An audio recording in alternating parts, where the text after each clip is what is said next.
Análisis del transductor de presión fisiológico MENSCAP SP844.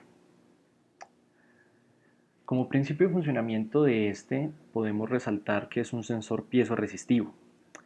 Este tipo de sensores, en este caso estamos hablando de un puente de Wheatstone, que es lo que compone al sensor con base de silicio, es un sensor en el cual, cuando este se extiende mínimamente bajo alguna presión, cambia las resistencias eléctricas del puente anteriormente dicho.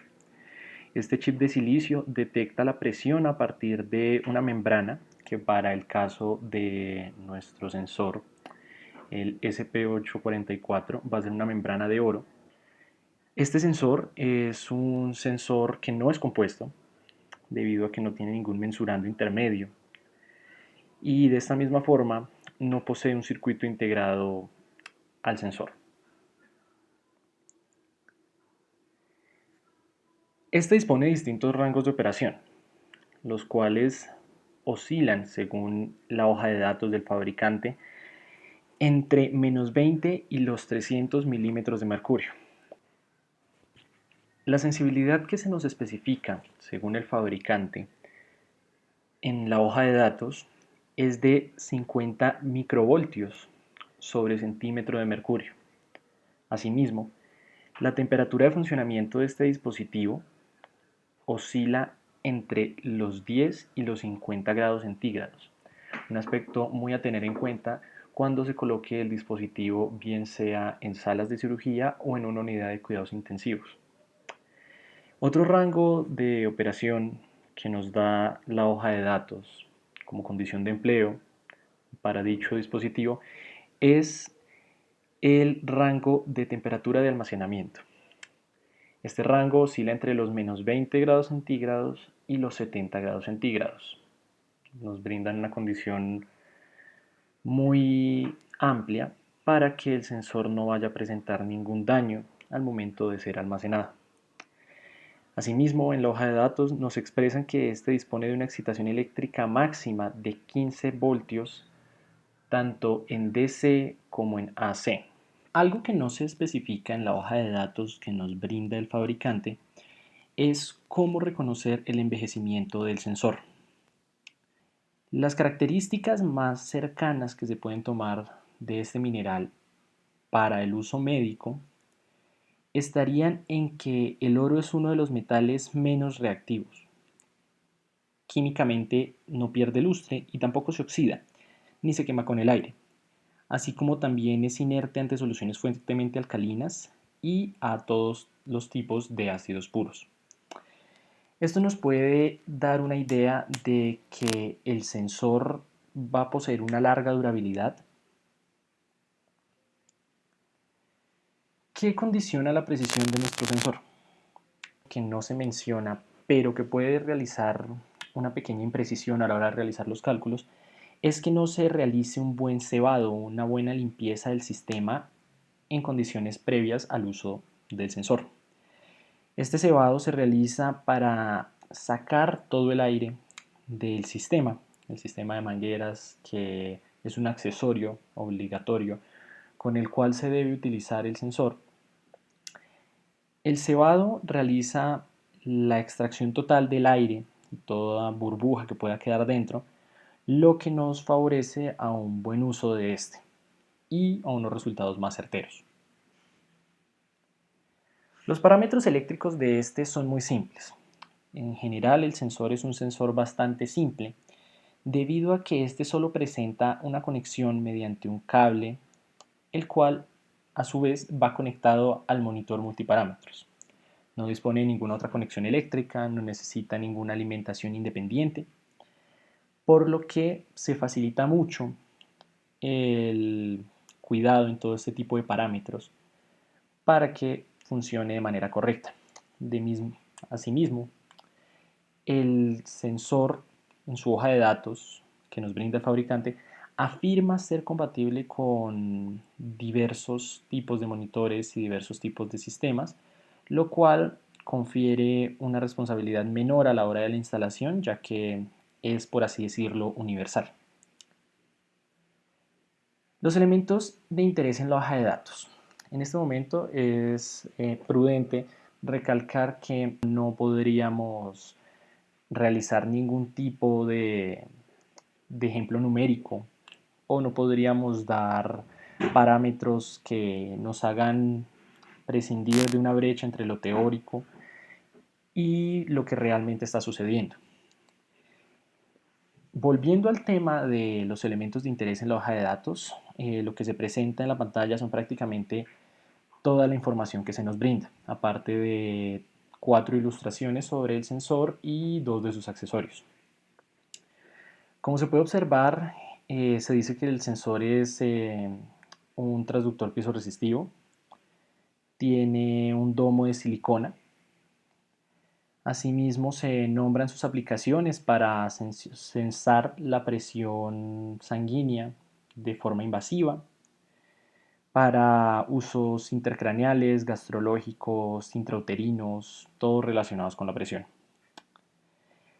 Este dispone de diversos beneficios.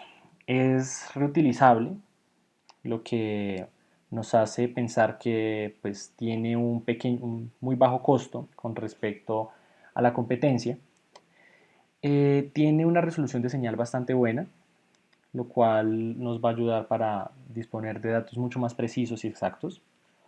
Como se nombraba anteriormente, dispone de una membrana de oro, lo cual facilita bastante su limpieza. Y se dice que es de un dispositivo de larga vida.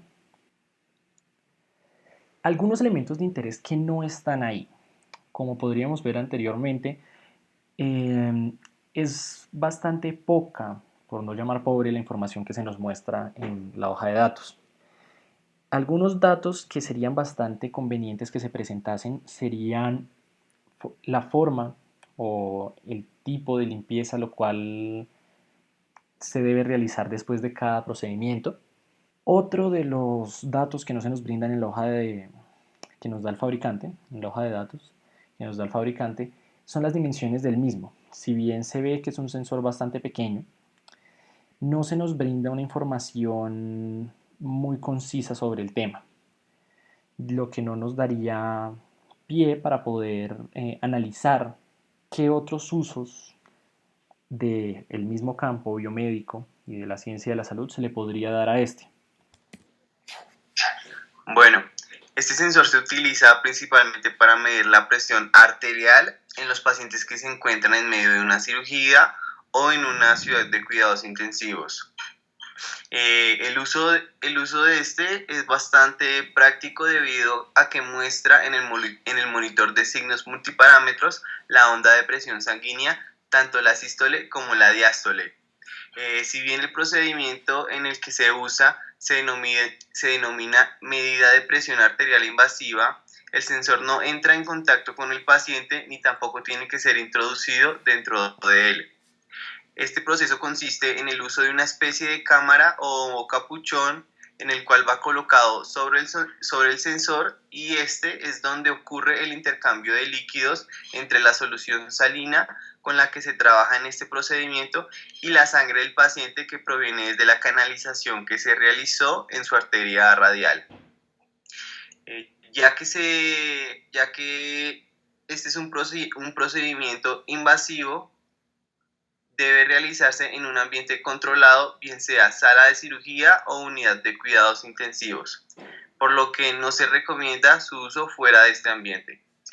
Listo. Para el uso de este sensor existen límites. Tomo un poquito de agua. Listo. Bueno, para el uso de este sensor existen limitantes bastante simples pero muy significativas.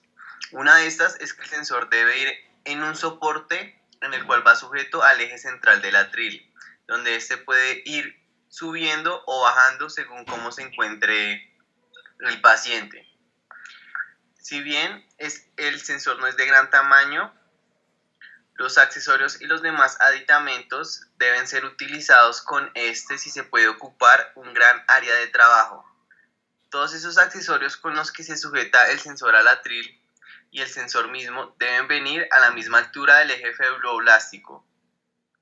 del paciente y cuando éste se encuentra completamente recostado desde un punto de vista general. Esto no sería la única restricción que posee este sensor, ya que con respecto a los otros métodos utilizados para el mismo diagnóstico, posee un tamaño mucho menor, con datos más precisos que se pueden utilizar en lugares donde la temperatura varía de forma no tan drástica. Listo, la integración eléctrica de este sensor con el entorno es bastante sencilla debido a que este solo debe ser conectado con un único cable al monitor multiparámetros, en donde se logra observar la señal. A la hora de analizar el sensor, si es compatible con el uso en cuidados intensivos o en la sala de cirugía, tenemos que darnos cuenta de las condiciones en las que exige el fabricante. Este uso de sensor tiene que estar, bueno, no, otra vez. Bueno, entonces, a la hora de utilizar el sensor en cuidados intensivos o en la sala de cirugía, tenemos que darnos cuenta de las condiciones que exige el fabricante para su uso.